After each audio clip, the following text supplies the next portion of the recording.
I'm Mark, and this is the Country Life with Columbus Mark, where I try to bring you a lighthearted look at life in the country. In this video, it doesn't start out so lighthearted. Actually, it's pretty sad, but in the end, it takes a turn. Stay tuned.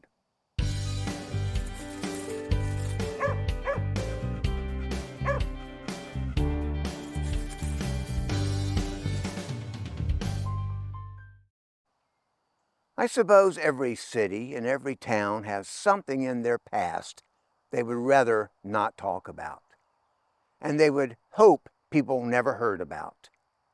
This video is about one such town. This story, and it's true, takes place in the town of Erwin in the mountains of Tennessee.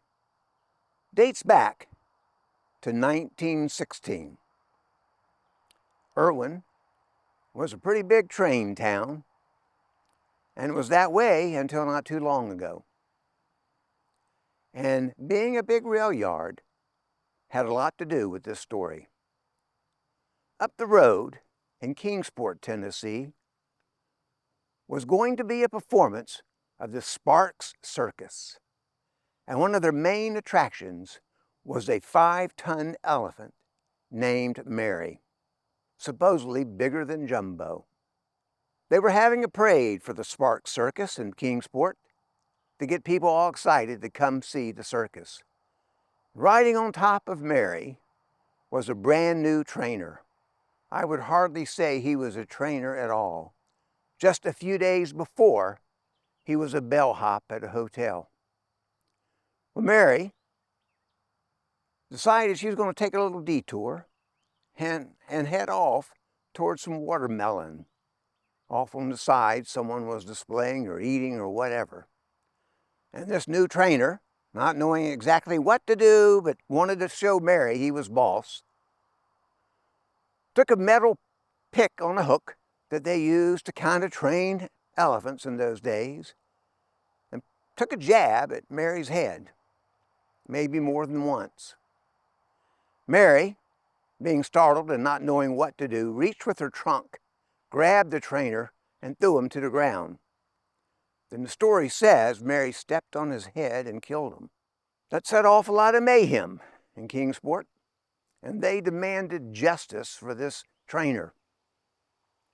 Someone pulled out a pistol in the crowd and shot Mary several times, but it didn't work. Her skin was too tough. And they thought for a while and decided justice had to be done. Someone decided to get Mary back on the train car and take her to Erwin, the big train yard, because they had a derrick on a train car that could lift Mary. And the circus decided, partly for show, I guess, to have a hanging. And that's what they started out to do. They got Mary next to the crane. They got the chain, hooked it up, and the crane started to pull Mary up. Got a couple feet off the ground or so, and the chain broke. People didn't know what to do. Mary was a little bit bewildered. They decided to take another go at it, and they got a bigger chain, and this time they were successful. In the meantime, 1,500 people had gathered to watch this. Mary had been nicknamed Murderous Mary, and these people wanted to see justice done. That's a true story. No one's quite sure what they did with Mary's body. But it was a sad day for some people, and I'm sure the Sparks Circus got a lot of publicity out of it. Fast forward 100 years. The town of Erwin has had this black eye all this time. But in 2016, they wanted to change people's minds. And that's what the next part of this video is about. I want to welcome Jamie Rice, Communications Specialist for the town of Erwin, Tennessee. So in 2016, the town of Erwin decided that they wanted to do something special that would somehow memorialize the hanging of Mary. It would have been the 100-year anniversary and a group of young professionals and business owners and downtown merchants decided to join together, and they're called RISE, R-I-S-E, Erwin. And they decided to create an event called the Erwin Elephant Revival.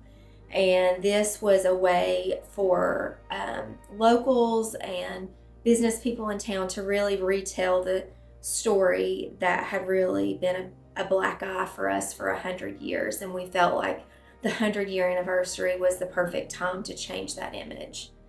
It all started with an idea of using public art to bring awareness to our idea. And so we created 8 fiberglass elephant statues that were all individually painted by volunteer artists.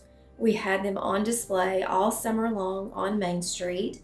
So there was a big hubbub, big fuss about them. We had never had public art in downtown Erwin. There was really nothing like it at the time in the Tri-Cities. And it gave all of us a new story to tell. And that story was, Erwin loves elephants, and we've created this art project to raise funds to actually benefit the elephants of the Hohenwald Elephant Sanctuary near Nashville, Tennessee.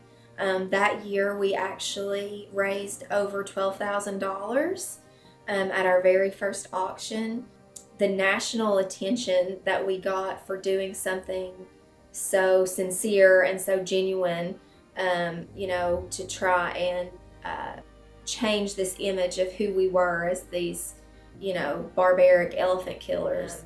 We weren't expecting it, and we were actually able to continue that elephant revival for 5 years or so. And in that time, we've raised over $60,000 for the Elephant Sanctuary and other area nonprofits. Is it something you will continue going forward? So Erwin and the Elephant Sanctuary have a great partnership. When we actually first started the Elephant Revival, we called the Elephant Sanctuary in Hohenwald, and it was just one of these crazy, bizarre calls that I made that year. And I just said, I'm Jamie Rice. I'm from Erwin, Tennessee. They hung an elephant, and we feel really bad about it. How can we help you with the elephants that you keep in your sanctuary now? And they, of course, sort of laughed and said, we absolutely know who you are. People talk about Mary and the hanging of the elephant all the time. We get questions about her all the time. And so it was just kind of 100 years in the making of us coming together and making that partnership. So we're very pleased at how well it's gone, and we hope to continue it in the future. And of course, we'd hope all cities who have something in their background could do something like this. It was a great idea. So going forward, you plan to have another herd come to town? We do. COVID sort of hurt a lot of people. Our supplier actually went out of business for our fiberglass statues. And our statues were very special. They had a certain style about them that we want to mimic again. And so we're hopeful in the next year and a half that we'll be able to have a new mold made and a new elephant revival on the horizon. Should people come visit Erwin? Absolutely. Since the Erwin Elephant Revival, it has really changed the morale of our community. When people, do mention Mary, we have a positive story to tell now, and it's brought so much vibrancy and life to our downtown. And not just the Elephant Revival, but all of the festivals and different farmers markets and special events that we do downtown that have brought that additional foot traffic. Our vacancy rate in our storefronts have dropped 30% in the last 6 years, which is significant for a small town who's struggling to recover from the coal industry basically shutting down and our main employer, CSX, closing its doors. So, we're very fortunate that we can retell that story in a positive way, and it's affecting us now. So I want to thank Jamie Rice, the communications specialist of Erwin, Tennessee, for getting together that group, Rise Erwin, to come up with the idea to do something to make amends for Mary's death. And they have certainly kept that up now since the year 2016, 100 years after Mary's hanging. Over $60,000 they've raised for the Elephant Sanctuary located south of Nashville. Come visit Erwin. They would love to have you. You might see some of those elephants. You meet some of the townspeople. It's a great town. The Appalachian Trail crosses right near here. The Nolichucky River goes right by. The mountains rise up from Main Street. It's nice to see a town do something right. Thanks for watching. I'm Mark. This is The Country Life with Columbus Mark. Hope you'll come back often. Share, comment, please subscribe. Welcome to my neighborhood, wherever that might be.